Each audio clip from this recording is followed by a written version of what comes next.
महाराष्ट्राच्या विधानसभेचं इलेक्शनचं वारं जोरात वाहत आहे आणि कधी नव्हे तर कोल्हापूरमध्ये अशा प्रकारचं एकदम तप्त वातावरण झालेलं आहे। आणि एकदम स्पष्ट सांगायचं तर उत्तरमध्ये तर मला वाटते क्षीरसागर साहेबांनी चौकार षटकारांची बाजी मारलेली आहे।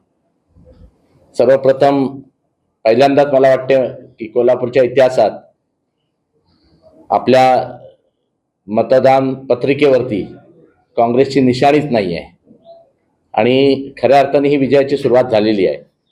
कोल्हापूरकरांना राजे क्षीरसागर साहेबांचं काम माहिती आहे। त्यांनी गेली 5 वर्ष आमदार नसताना देखील ज्या प्रकारे कोल्हापूरच्या विकासाचा ध्यास त्यांनी घेतला, दुर्दैवाने त्यांना पहिल्या 2.5 वर्षामध्ये फार साथ मिळाली नाही, पण दुसऱ्या 2.5 वर्षामध्ये माननीय नामदार एकनाथरावजी शिंदे हे महाराष्ट्राचे मुख्यमंत्री झाल्यानंतर ज्या प्रकारे त्यांच्या पाठीशी ते उभे राहून त्यांना पाठबळ दिलं आणि ज्या प्रकारे त्यांनी कोल्हापूरच्या विकासासाठी काम केलं ते खऱ्या अर्थाने वाखाणण्यासारखं आहे, आपल्या सगळ्यांना माहिती आहे। आणि मी मुख्यत्वे असं नमूद करेन की माननीय एकनाथरावजी शिंदे यांनी कोल्हापूरवरती विशेष प्रेम आहे त्यांचं आणि त्यांनी कोल्हापूरच्या विकासासाठी कटिबद्ध असून येणाऱ्या काळामध्ये कोल्हापूरच्या प्रत्येक विकासाच्या कामामध्ये आपले होणारे भावी आमदार राजेजी क्षीरसागर यांच्या माध्यमातून भरपूर प्रकारचा निधी देऊन अतिशय चांगल्या प्रकारचे कामं कोल्हापूरमध्ये होतील। कोल्हापूर एक अतिशय चांगलं शहर, ऐतिहासिक आणि देवदर्शनासाठी प्रसिद्ध असलेलं शहर, याचा खूप मोठा विकास होईल। आज नानासाहेब हे आम्हाला पाठिंबा देत आहेत।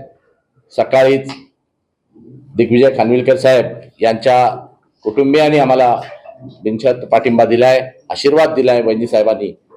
आणि ह्या सगळ्या ही मोठी माणसं त्यांनी खूप मोठं काम केलेलं आहे आपल्या क्षेत्रामध्ये।